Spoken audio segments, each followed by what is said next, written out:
On the 21st of August, two rivals at very different phases of their careers are due to collide in the most anticipated bout of 2021. Oh my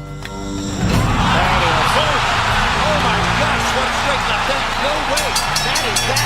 What an amazing knockout shot. For one, it could be the final showing of a panoramic career that began more than a quarter of a century ago.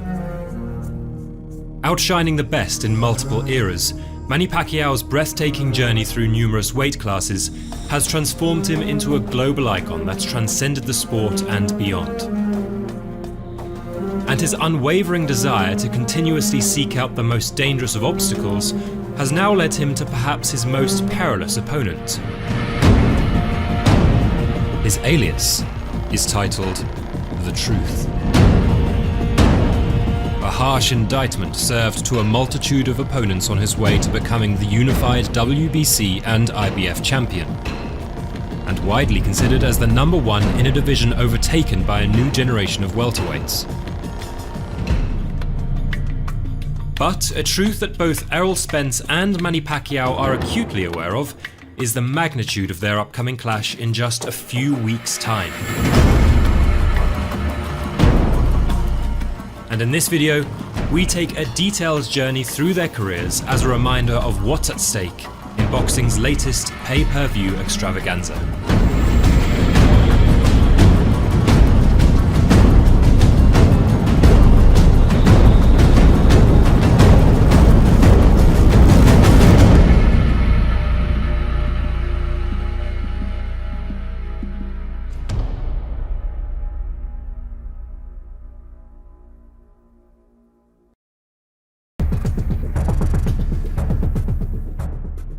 The date is the 23rd of June, 2001. The IBF Super Bantamweight champion, Lelo Ledwaba, is scheduled to make the 6th defense of his world title. IBF Super Bantamweight champion of the world!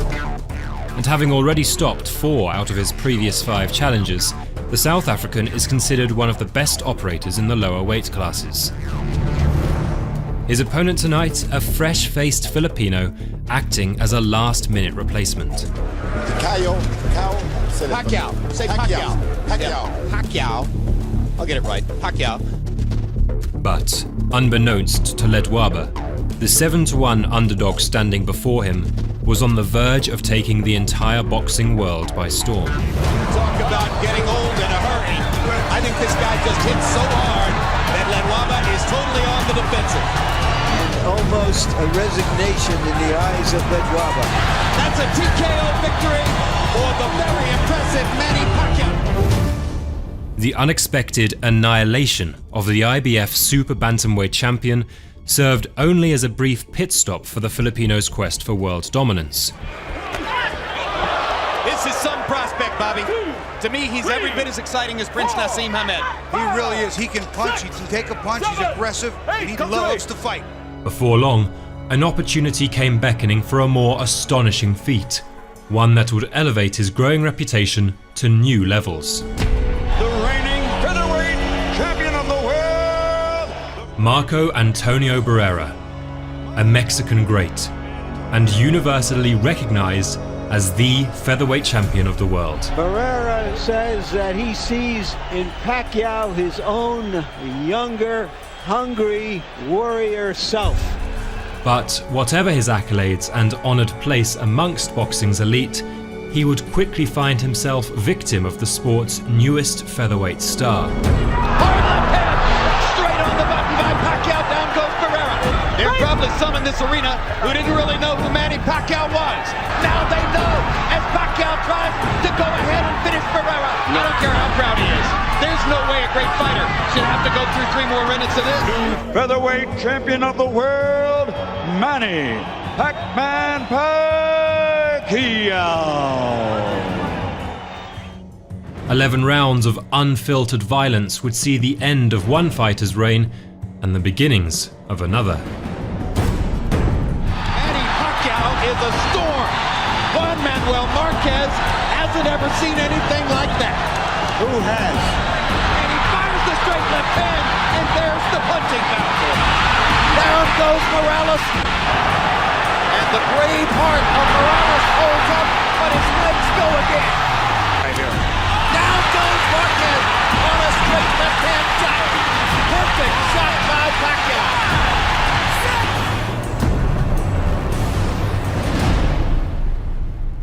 The years between 2003 and 2008 saw a remarkable run in which the Filipino would accrue world titles in 3 additional weight classes. And new champion from the Philippines. And his dominating display against David Diaz would not only signal his growing all-round boxing ability, but also cement his status as a 5-division world champion. And if the question was, how good could Pacquiao look in his first fight as a lightweight, the answer is better than you might have believed. Manny Pacquiao, by now, was a locked-on future Hall of Famer.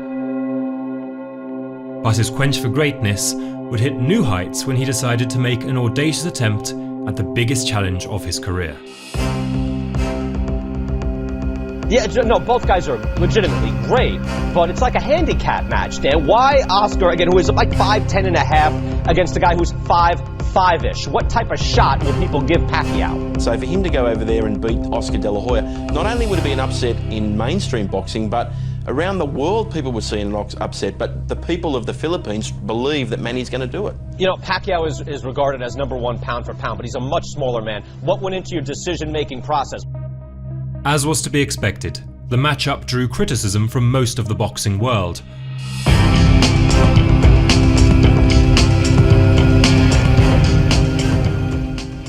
Pacquiao, who up until recently had spent his best years at featherweight, would be testing his expanding skill set against a bigger foe who had won world titles as high as middleweight. But as high as the risks were, so too were the rewards. A fight of this magnitude against a crossover superstar in Oscar De La Hoya had the potential to propel Pacquiao into unprecedented levels of fortune and fame. The event was billed as the Dream Match, and the two fighters took centre stage on the 6th of December 2008. They call this a dream fight, a good dream, bad dream, exciting dream. Let's find out.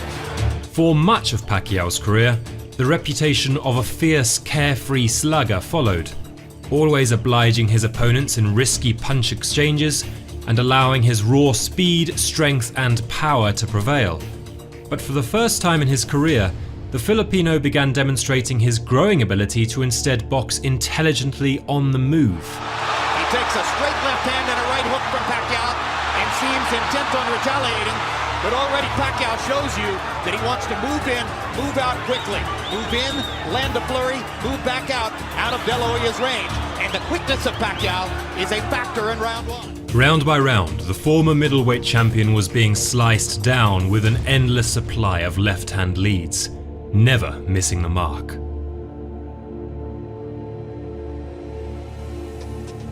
By the midway point of the scheduled 12 rounds, Pacquiao was starting to sense the waning resistance of De La Hoya and began unleashing the aggressive whirlwind attacks that made his career so successful. Manny Pacquiao is annihilating Oscar De La Hoya.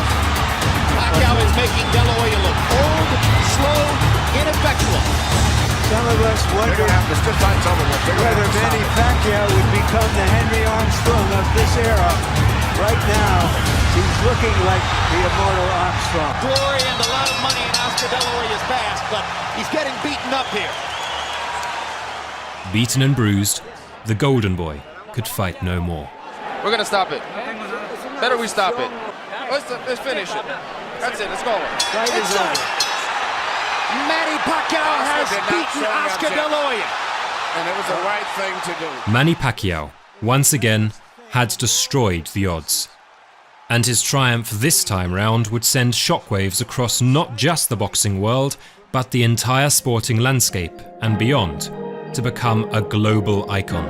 And the pride of the Philippines again holds his gloves aloft.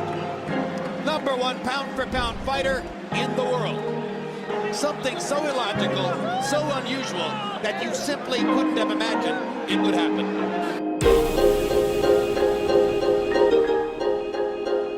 For the next 3 years, the world would delight in the world's best fighter, at the absolute peak of his powers.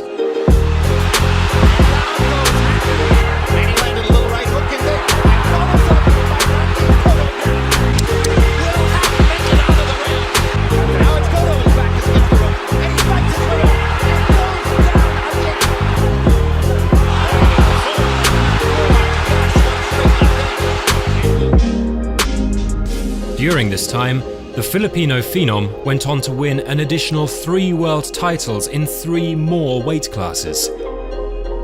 His devastating knockout victory over the light welterweight champion Ricky Hatton was followed by an electrifying win over the WBO welterweight champion Miguel Cotto. And just a year later, his achievements hit unprecedented levels when he brutalized Antonio Margarito for the WBC light middleweight title, to become boxing's first and only 8-division world champion. And now winner of his 8th world championship, the fighting pride of Sarangani Province, Philippines, Manny. But in a perilous sport where triumph sails ever so closely to ruin, Manny Pacquiao's story cannot be told without the admission of one of his greatest adversaries.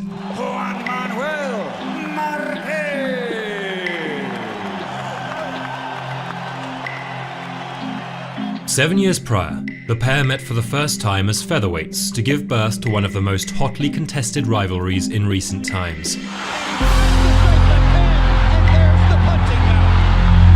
And over the course of 3 bouts and 36 rounds, very little separated the two. Hell of a fight.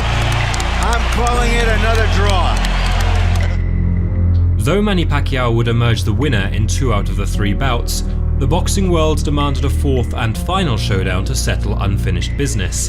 Let's get ready to rumble!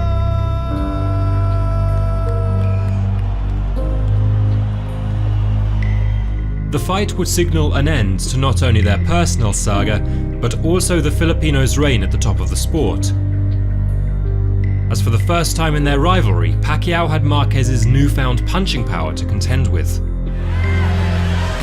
By Marquez, and for the first time in 4 fights, Manny Pacquiao has been knocked out. Pacquiao would quickly recover to return the favour of his own, and seemingly be on his way to finally stop Marquez for the first time in 4 fights. Get out of the round. Marquez being able to retaliate. Marquez is hurt bad. Right Marquez is hurt bad. Feet are wobbling. Marquez is hurt bad. Pacquiao attacks. He may think he has him. But the gritty Mexican, bloodied from the nose and gasping for survival, miraculously found the opportunity to prove one of boxing's oldest proverbs: a wounded prey is a dangerous prey.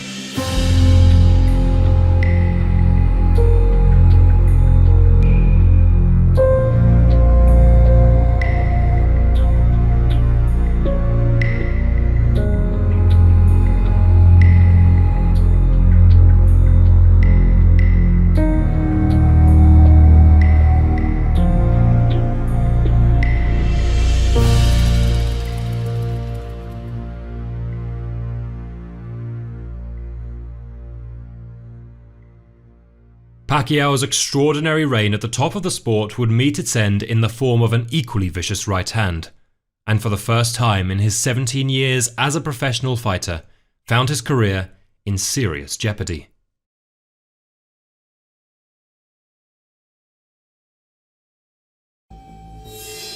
During the period in which the Filipinos' downfall was taking place, a brand new journey was beginning to fester elsewhere.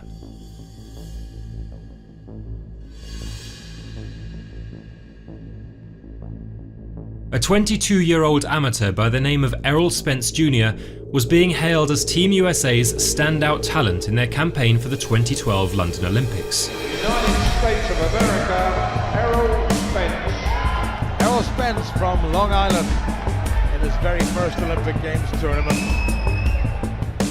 However, the pre-tournament turmoil in the country's boxing program blighted the youngster's preparations, and his gold medal dreams were dashed in the quarterfinals. Ladies and gentlemen, the winner by score of 16 points to 11 in the blue corner, representing the Russian Federation, Andrei Senkovoy. But whatever the failures in London, Errol Spence's style and attributes were better placed in the professional circuit. Expectations of him being the future of US boxing still remained, and 3 months after returning from the Olympic Games, Spence made his professional debut. Yeah, no doubt, Barry. This is a three-time U.S. national amateur champion, and he's only 22 years old.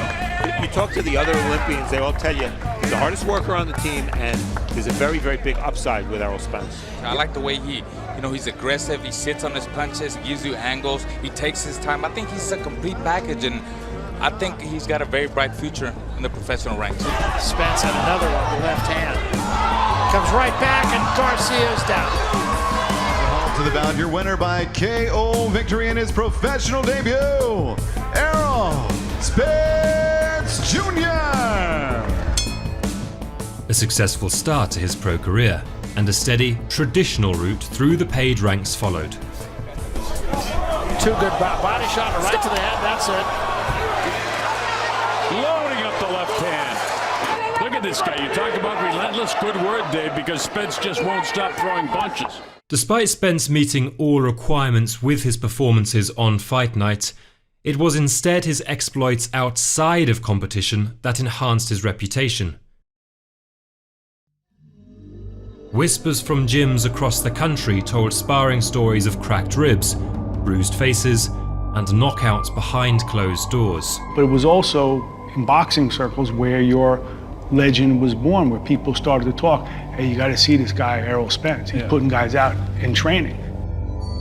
However, it wouldn't be until the rumours of sparring a certain Floyd Mayweather that the media began really taking notice. Spar Floyd? Yeah, definitely I'd come out there. This is a dream to spar, somebody's caliber as Floyd at the top. I went out there and basically I didn't go in as a sparring partner. I went out there like he was my opponent. And the story is you blackened his eye, true? Oh, I never seen his eye. But you wouldn't argue with the story. I mean, I don't know. I didn't see his eye black at all. I didn't see it, but that's how the story goes, and that's what people say in the gym. Now, backed by elite-level sparring and a pre-existing knack for exchanging violent blows, the young American spent the next few years building a steady stream of dominant stoppage victories.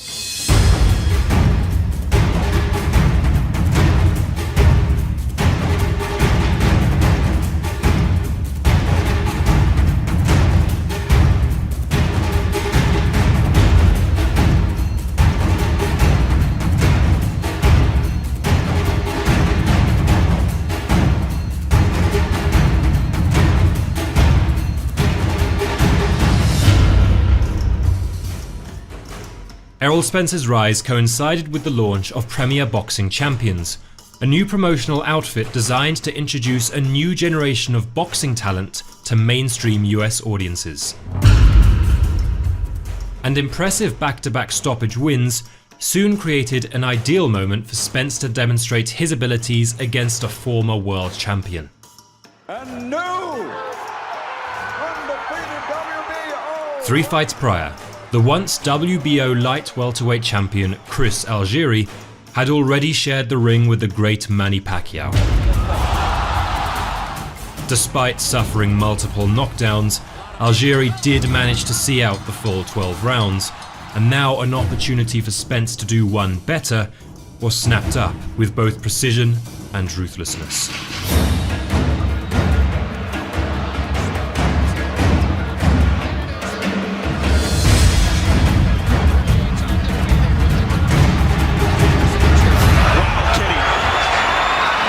Algieri goes 12 rounds with Manny Pacquiao, fights him here, tooth and nail.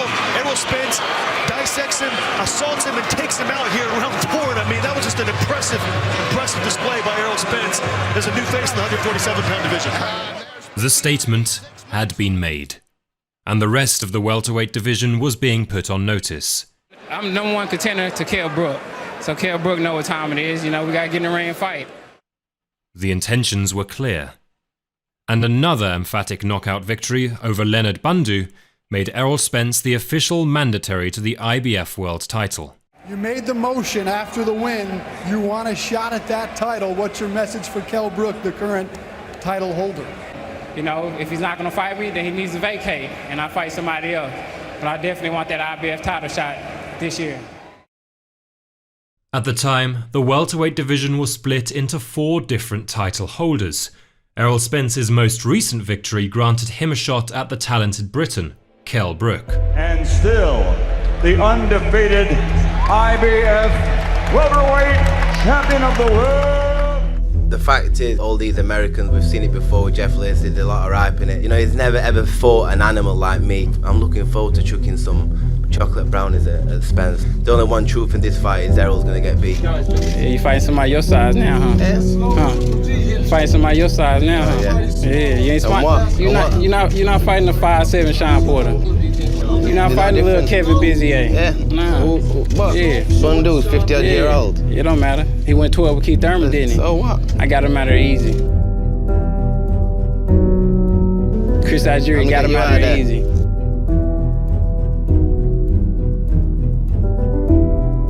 Well, stay in the middle of the ring then. Don't run. Yeah, come on then. Don't run. I won't stay in the middle of the ring. I'm going to hold you to it too. We'll stay in the middle of the ring. We'll I'm going to hold you to it too. We'll see. We're going to see.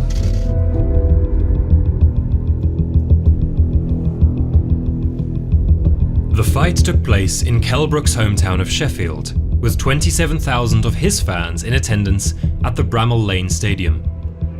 Boxing fans, are you ready? It would be Errol Spence's first attempt at elite level, and in an incredibly hostile atmosphere. But undeterred by the occasion, the American weathered Brook's early storm to eventually gain a firm foothold in the fight.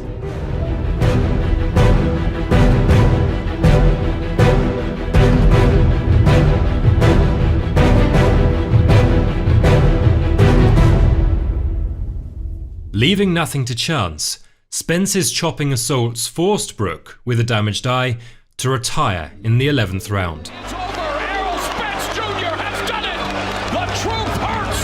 Saturday night in Sheffield, as Errol Spence Jr. becomes IBF welterweight champion, and he does it in impressive fashion. A new potential superstar in boxing was now brewing.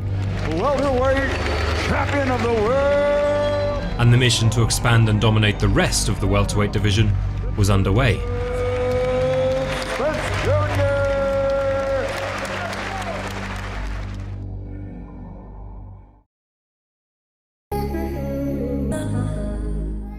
During the early stages of Errol Spence's ascension to world level, Manny Pacquiao was making preparations for the most lucrative fight in boxing history.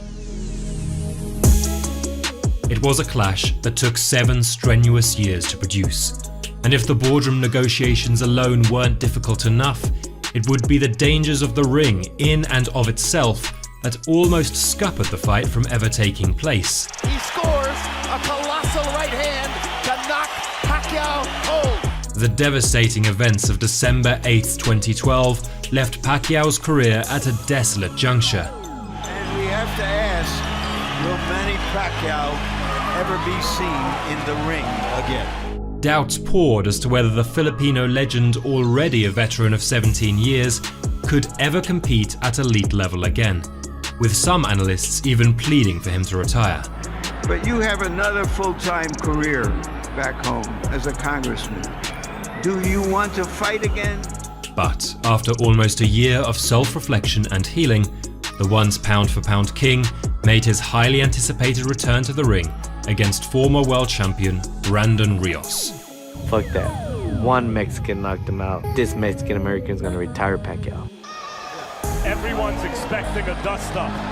When the dust settles, do we have the end or the rebirth of an era? And over the course of 12 rounds, it would appear that a careful, more astute version of Manny Pacquiao had emerged. The hastiness that cost him victory in the fight prior was replaced by constant movement, manipulation of angles, and precise counterpunching.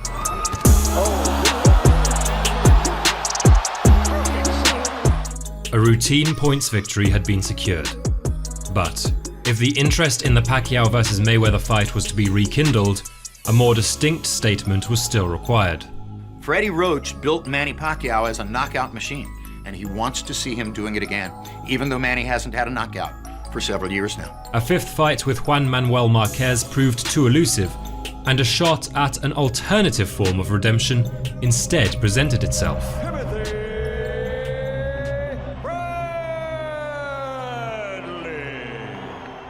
Boxing revisionists will often attribute Pacquiao's fall from grace solely to the exploits of his great Mexican rival.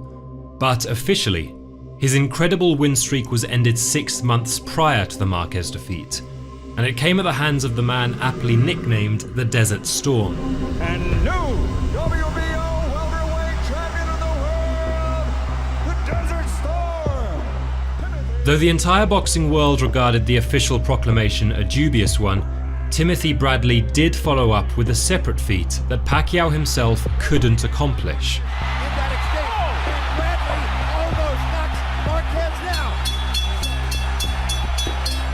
To the winner by split decision, and still WBO welterweight champion of the world.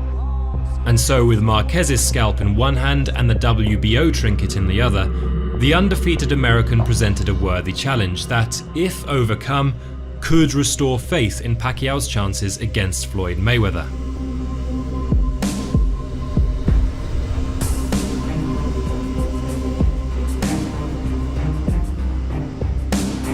Is it round 1 of a new fight or round 13 of the first fight? Good hard left hand by Pacquiao. That hurt Bradley. His leg lock. Drives it back. Pacquiao now looking to follow up. Pacquiao landed the 1-2. Catching a left hand there. Backs Bradley up. Goes to the 30. Pacquiao fighting more confidently now in round number 7. Oh, there goes. Bunker and shot there. Oh, another hard. Backfired so far this round. All 3 judges have it for the winner by unanimous decision from Sarangani Province, Philippines. The new WBO welterweight champion of the world. The contentious defeat to Timothy Bradley had been successfully avenged, and after a quick tune-up defense against Chris Algieri, Pacquiao was back to winning ways. Round 10 or 11, 11 go. However, the Filipino was now reaching almost 6 years since last achieving a knockout victory.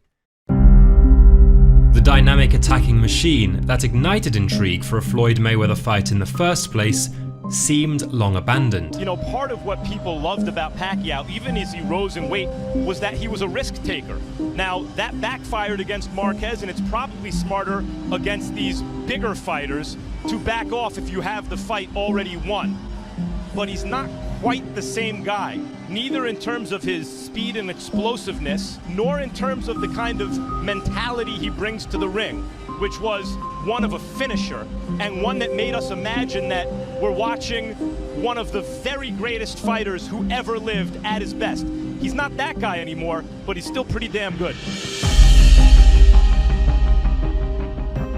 It was hoped that the dream Pacquiao vs Mayweather matchup would pit 2 of the most dominant forces in world boxing at their peak levels. But the prolonged back and forth and wasted years served just a shadow of the spectacle promised many years ago.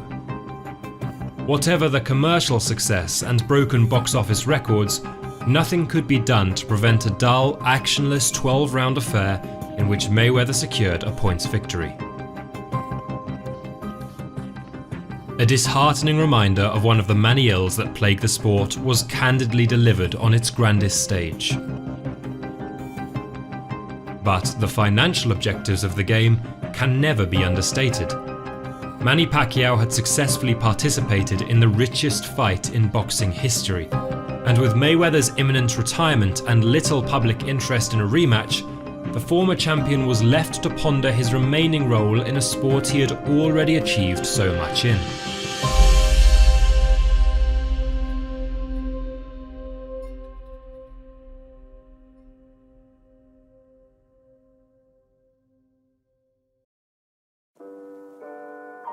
You know, we talked about he wants to validate taking the mantle, being the future of the sport, wiping out the welterweight division.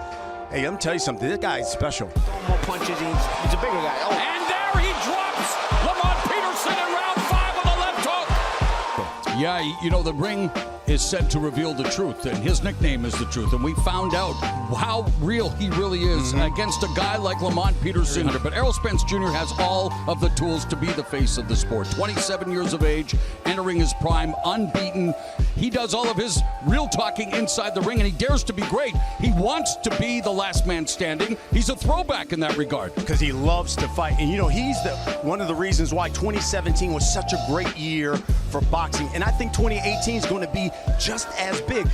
The thrilling world title victory over Kell Brook in the summer of 2017 certified Errol Spence's place amongst the welterweight elite.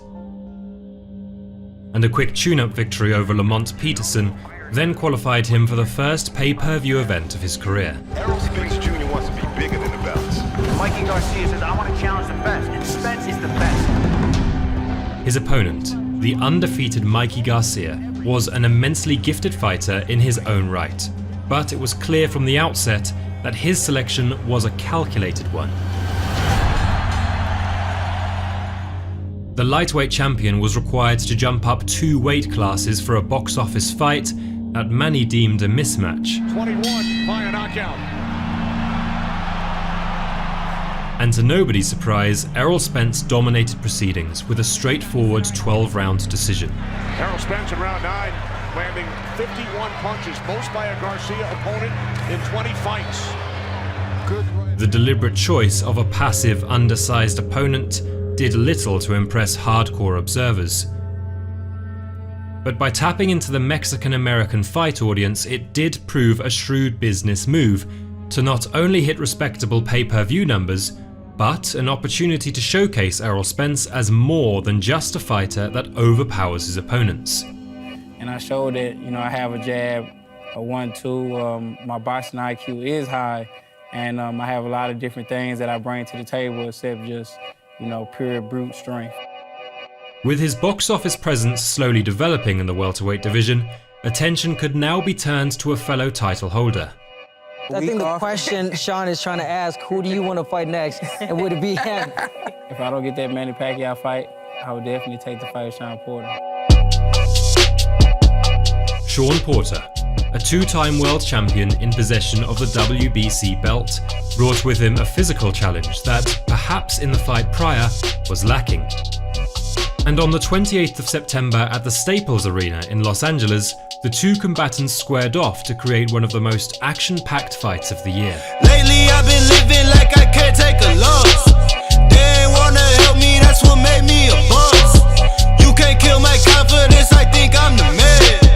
We don't give a f***, that's what they don't understand. Staples Center on his feet for both of these two, and what an ovation they'll get at the final bell. What a fight! What a fight! He is now the WBC and the IBF.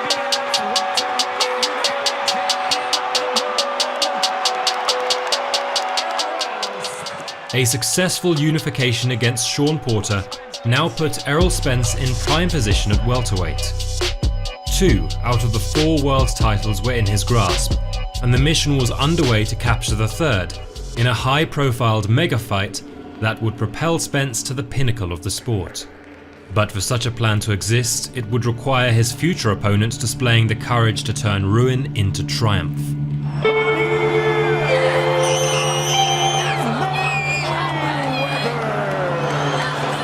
Four years earlier, Manny Pacquiao conceded a points loss to Floyd Mayweather on the biggest stage of his career. And despite a brief recovery period with victories over Timothy Bradley and Jesse Vargas, he suffered another setback against the Australian Jeff Horn. Manny Pacquiao has been upset.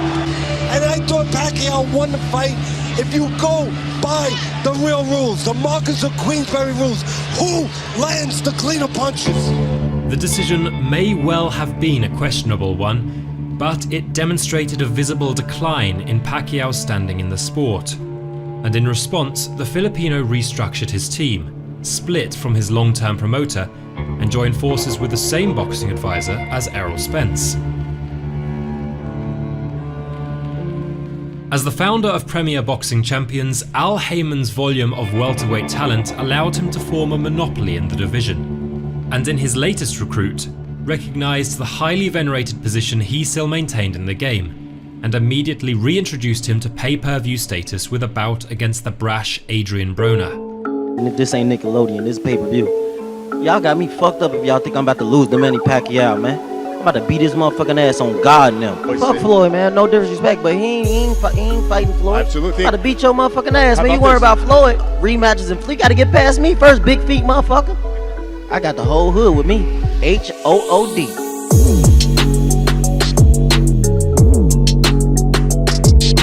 All three in favor of the winner.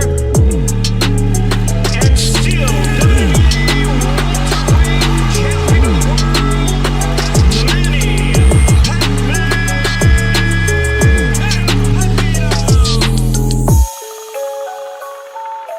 Back to winning ways in the eyes of the mainstream public, an opportunity for complete atonement was then presented in the form of Keith Thurman, the WBA welterweight champion of the world. This is your boy Keith one-time Thurman, and still champion of the world. One time became 2 times, baby. Also a product of Al Heyman's shrewd management, Keith Thurman's rise to the top of the welterweight division came in direct alignment with Errol Spence Jr., with the two forming a long-term rivalry that one day in the future was to be settled in a high-profile unification. Errol Spence, he calls himself the truth, but if you were raised like I was raised, you know that there's a lot of false prophets. It could then be argued that Pacquiao, now 40 years of age and almost a decade older than Thurman, had been brought in as a ploy to serve the customary passing of the torch to a new generation of welterweights. Everybody's talking about how fast he is. Manny Pacquiao, T-Rex arms. Pop, pop, pop. This is my moment and this is my fight. He's fighting for my belt. But like many greats of the past, the rare, elite abilities that the former pound-for-pound king possessed appeared to have stood the test of time.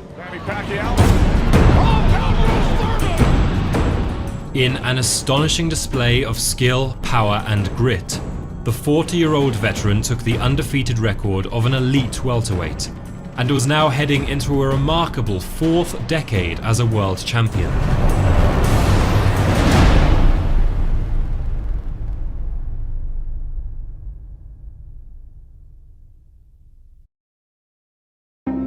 To match the Filipinos' heroics, Errol Spence 2 months later succeeded in his unification against Shawn Porter. And his preference for Pacquiao being his career-defining opponent seemed set. All that remained now were the formalities of fight negotiations, and the WBA, WBC and IBF championships would be on the line in one of the biggest fights in boxing.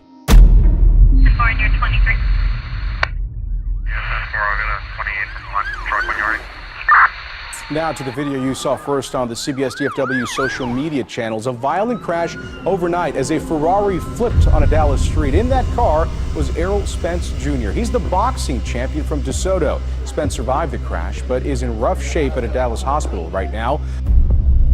And Ken, the video of that crash makes it look unsurvivable, driving north in his white Ferrari at a high rate of speed when he lost control right here. In the aftermath of the crash, an outpour of compassionate messages from the boxing world followed. A young, talented athlete's career plunged into serious jeopardy. But the concerns first and foremost were reserved for Errol Spence's health. Police say Errol Spence Jr. was not wearing a seatbelt and was ejected from the vehicle. Witnesses told police Spence was conscious when he was taken to Methodist Hospital, where he has broken teeth among other injuries. Despite suffering multiple facial injuries, Spence miraculously escaped without sustaining any broken bones or fractures. And 10 months on from the career-threatening incident, he announced he would return to the ring against the former two-weight world champion, Danny Garcia. Everybody expected me to, take a lesser opponent, but I'm not gonna, go backwards. I'm gonna just go forward and fight the top guys that I've been wanting to fight since I was like 14, 15 and 0, since I won a title from Kell Brook. If any levels of trauma from the horrific car crash remained, Danny Garcia on paper had the experience and toughness to reveal it. But Spence, with a sharp and textbook performance, relayed all concerns to deliver a straightforward 12-round decision victory. The undefeated unified WBC and IBF welterweight champion. The widely held consensus of Errol Spence being the #1 welterweight remained firmly intact. Meanwhile, his highly sought-after target, Manny Pacquiao, was reaching almost 2 years since his outstanding win over Keith Thurman. A handful of contestants sat in the running for his signature, but it was a crossover mega fight with MMA superstar Conor McGregor that remained the most alluring for the full-time senator. The lucrative boxing match seemed all but set for the summer of 2021, until the Irishman's shock defeat in the octagon forced a change of plans. And wasting little time, Manny Pacquiao turned his attention closer to home for a more daring assignment. Announcing one of the most highly anticipated fights in recent years. After all these years, Manny Pacquiao still doing it at the age of 42. How do you size up this matchup? It kind of dropped in our laps out of nowhere for the great Manny Pacquiao to keep it going at the very highest level at age 42. He rose to prominence as a one-armed knockout artist, touched the highest peaks of the sport as a boxer-puncher, and now, in his twilight years, is galvanizing audiences as the crafty counter-punching veteran. An ageless wonder of the boxing world, Manny Pacquiao's encounter with Errol Spence marks his 41st World Championship fight. Why have you decided to choose Errol Spence, a guy who's undefeated champion in his prime? Living up to the proclamation of the new face of US boxing is no small task. But Errol Spence, in the 4 years since becoming a world champion, has handled the responsibility with both honor and ruthlessness, to now be in touching distance of fulfilling that prophecy.